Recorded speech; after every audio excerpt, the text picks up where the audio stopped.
that Flames A, aren't done, and B, probably won't make a move as big as Tyler Toffoli at the trade deadline. Partially, if you look at the roster construction, they don't really need to. And partially, if you look at the cap space, they don't really have the ability to. As of this morning, the calculations that the folks at Puckpedia and myself have done, Puckpedia has their calculations, I have my calculations. We do it independent of each other. And thankfully, all our numbers match. So that's a good sign. But the Calgary Flames have the ability to add $930,000 of cap hits, full season cap hits at the trade deadline. On deadline day. And that assumes that the Flames don't move out anyone from their roster. So if you're one of the people going, Adam Ruzicka is waiver exempt, he can go down to Stockton willy-nilly. They did it over the weekend when they had some injuries to Oliver Shillington and they needed an extra defenseman just as insurance. And so they brought up Connor Mackey. So Shillington, Adam Ruzicka went down because he didn't need waivers. If you are not a big Brett Ritchie guy, I would suggest that Brett Ritchie might also be someone who could be, he requires waivers to go down. So I imagine between now and the deadline day itself, the Flames will probably put, I would imagine, if they're putting anyone on waivers to give themselves some flexibility, both cap and otherwise, it would be probably Brett Ritchie is the easiest person to move out. He's more expensive. He's more expensive than Brad Richardson. He doesn't have Stanley Cup rings, and he can't play center. So those would be the three reasons I would say the Flames would probably like to keep Richardson as the 13th or 14th forward, and why they would probably, err on that side. But it's just one of those things where, I think the Flames are going to find ways to be creative, but they're kind of hemmed in because they can't really, I don't think they have the willingness to add a lot of long-term cap hits, long-term commitments. So it'll be rentals if they do anything, but I expect them to do something, maybe two things. What's out there right now is the things that you would think the Flames would want. The Flames want. They have a willingness to spend to get some forward depth. I'm not going to say Calle Yarncroke, but we know who we would get if we were in charge of the hockey club. Yeah. They're also in, after, I think the nice thing, thing, if you gotta say, it was so nice that they didn't have Oliver Shillington for 2 games, but it was nice that they didn't have Oliver Shillington for 2 games because Shillington got a chance to not play through an injury and he got to heal up, which is always great because anytime you get to heal in the regular season is fantastic because then you don't have to work through something in the playoffs. But also they got a sense of what life would be like with Oliver Shillington, and losing Oliver Shillington from your top 4 means that it's top 4 Michael Stone, and Michael Stone was perfectly adequate. But the question is, do they have the ability to add some depth that would be a little bit better than him? And they probably want a left-hand shot there too. The way they keep their possession is along the boards, right? Yeah. So if someone's in trouble behind the net, they need to rim it up the boards. That's why they want the left shot there, because the left shot can pull it and either walk the line, look across and pass, or dump it right back in along the boards. A right shot's got to reach over his body, backhand it in, or pull it across, and that just creates possibility for turnovers. So ideally, you want another left-hand defenseman that you can trust. I would say a right shot forward and a left shot defenseman would be the two things they want. I mean, that can they get those things done for less than 2.7, 1.9, 900,000? If you get an impact player, someone's got to go. And that's the thing. Like, if you're the Flames, we're recording this on Wednesday before the Flames play the New Jersey Devils.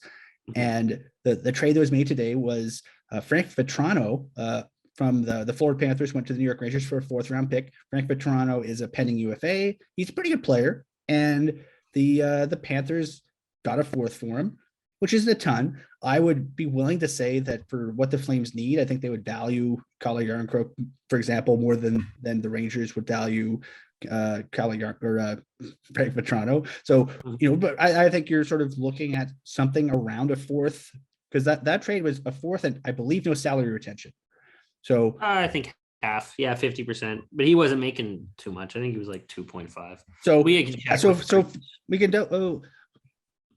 I think the big thing is let's just check we'll stall momentarily. Great radio. Yeah, Elliot Friedman from Sportsnet, another person. If you're going to follow two people on Twitter on deadline day, I'm just going to say Frank and Elliot. I don't see any retention from Frank, Elliott, or LeBron. So yeah, so it was a fourth round pick, full salary. Yeah, a fourth round pick for straight up for Frank Vetrano, which I think he scored 20 before too, so that's not an insignificant. Like Vetrano's, I believe he's put 20 one season at least. Vetrano's good. Like that's just he started in Boston. He's middle six depth. The Flames had him at a development camp 1 year. He was a pretty good college player then. He became a pretty good pro. He's not, he's not a driver, but he's very good. He's an excellent complementary player, and him for a fourth is probably the price is right there. So if the Flames hypothetically were in a Yarncroke sweepstakes, I think the market has sort of been set with no retention at about a fourth rounder, maybe a third and or something more if there's any salary retained. If you're the Flames and you're thinking, oh, like if we're spitballing here for roster spots / for cap hits, if you swap out Brett Ritchie for Calle Yarncroke and keep Ruzicka around and Brad Richardson hypothetically, if you're getting, Yarncroke at half retained for a third, for example, or a fourth and a prospect or something, and you swap out Brett Ritchie and you throw in Calle Yarncroke, and maybe Ruzicka is not playing all the time, or maybe Dubé's not playing all the time, or something like that. I think there's some value there, and I think that's something, not tailing Hales out of school, but I think that's something they'd probably entertain because Calle Yarncroke can do a lot of things, and more importantly, he's a right shot, so you could put him on the power play in that second unit that we discussed last week and get some one-timers there. So I think that's something they look at. For defensemen, I don't know. I think the challenge is, Frank Cervelli's mentioned that, there's going to be the prices for defensemen aren't really as high as they were in previous years. So you're probably going to get better value for your draft pick buck at the trade deadline. But, there's going to be all kinds of movement. I mean, as we're recording this, Mark Giordano is celebrating his 1000th game with the Seattle Kraken, and he's not even playing. Popcorn. Because Mark Giordano is probably he is the belle of the pending free agent ball in terms of rental players. And Seattle, like Ron Francis is not a dumb person. Neither is Dave Haxtell, and they're going, maybe don't put your best trade asset. Yeah, your best piece that could net you a first round. Like you're looking for first round picks. Seattle's looking for first round picks. I don't think they're getting a second round pick or first round pick. I think I doubt it unless it's some sort of condition. Like it's some sort of make the third round, we'll up it to a first kind of thing, right? Like I think you don't trade him unless you get a second. I'd want a second and like a prospect or something. Yeah, or a second and a conditional pick or something. He's the guy. Well, they could do whatever Seattle can do whatever they want, right? They're still starting out. If they feel like they could get great value for a player with a bit of term that's not like key to them, and they could move him, right? Like Seattle's the wild card. The deadline. There's always something weird that happens at the deadline that people go, "What?" Like Philip Forsberg was traded at the deadline for Martin Erat.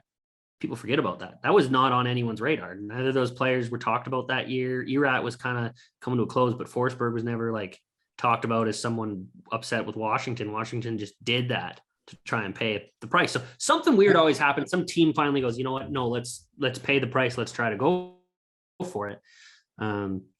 Seattle's the wild card. Seattle, they could be upset with anybody. They could trade anyone for picks. I doubt they trade McCann, seeing as they just re-signed him. Other than that, anyone could really go. Yeah, and which makes it fun. And that's the fascinating part. That's why we love the deadline, because the deadline's weird. I mean, anything can happen. I think the challenge this year is, we've heard there's basically nothing happening for the better part of a month after, the Flames, the trade the Flames made a month ago was arguably the big trade until Josh Manson got traded, because no one had any cap space. Well, even then, that's still I think Toffoli's been the most significant move, other than Hurdle re-signing today, which, whatever, sets a new center market for top-end centers. Got the Draisaitl deal 5 years after Dry signed his, so. But with a much lower AAV than Draisaitl. Yeah, 8.125. So, but still, for 8 years.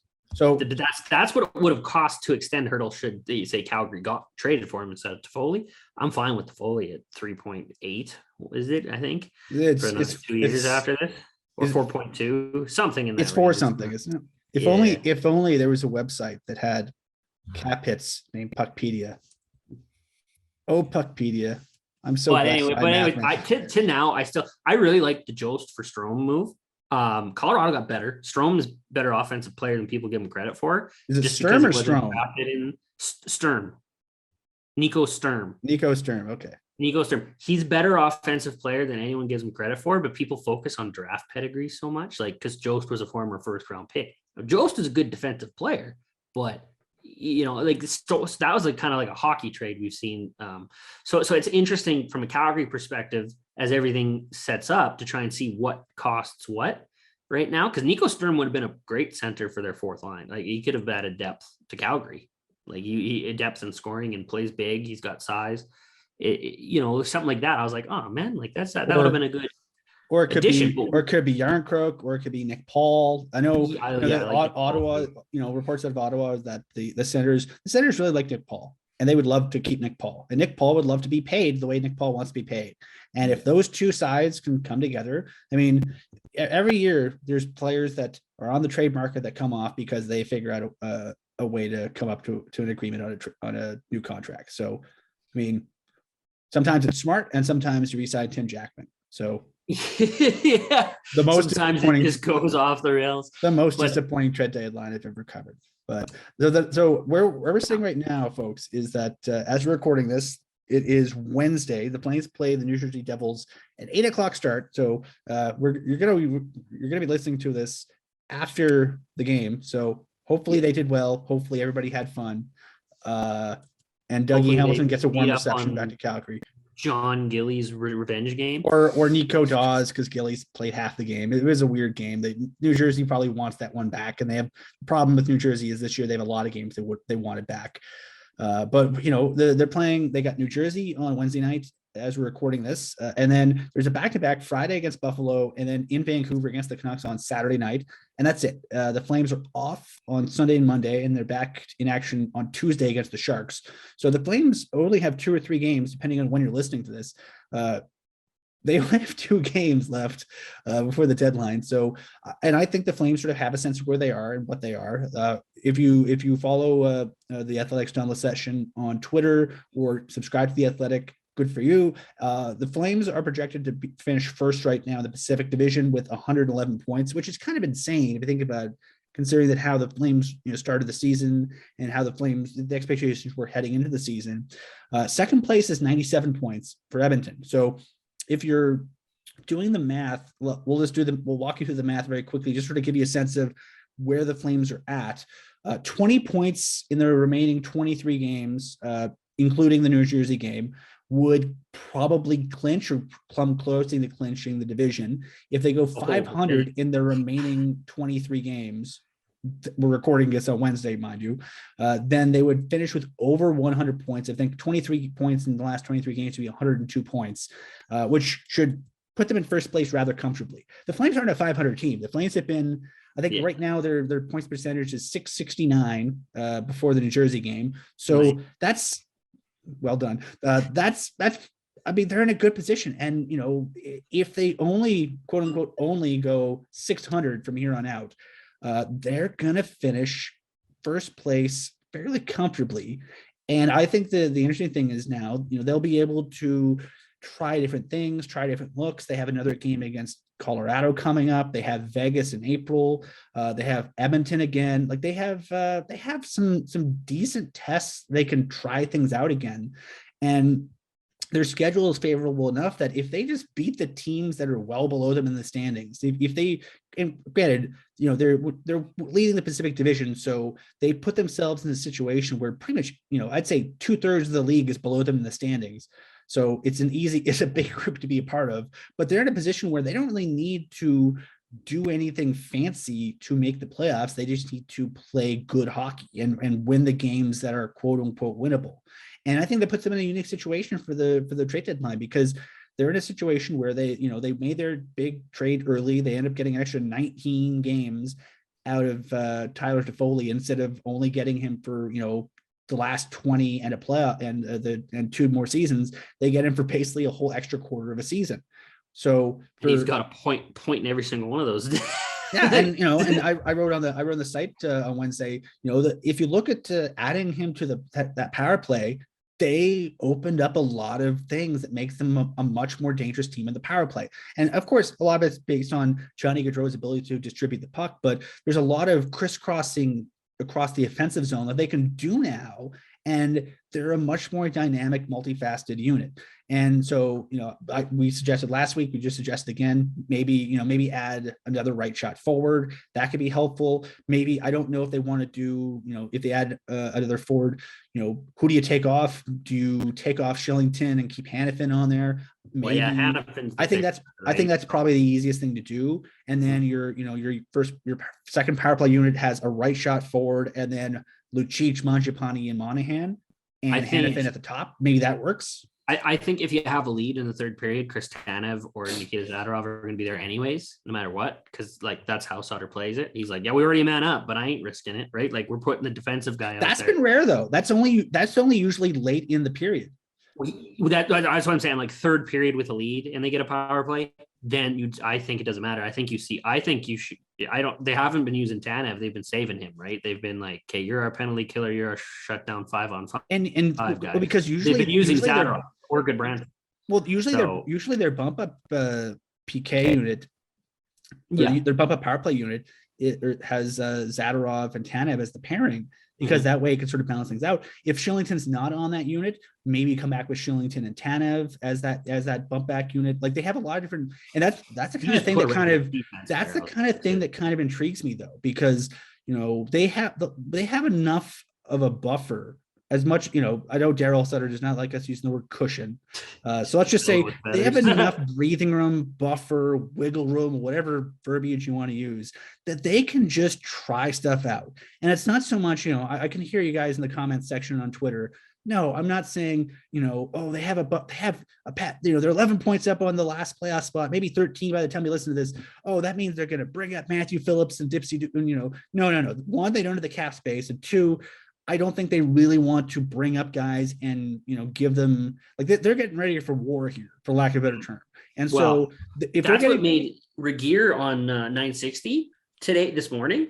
They were asking him about the times he was with Sutter and what did the coach talk to you down the stretch to try and keep you motivated. And Regier said he was always asking, what do you think's a good matchup for us? Like, who do you think's going to, like, he's looking at, it's all about the playoffs. It's never about the regular season at all. He gave you guys a nice little soundbite at your media conference the other day. Waste 8 days. That was good.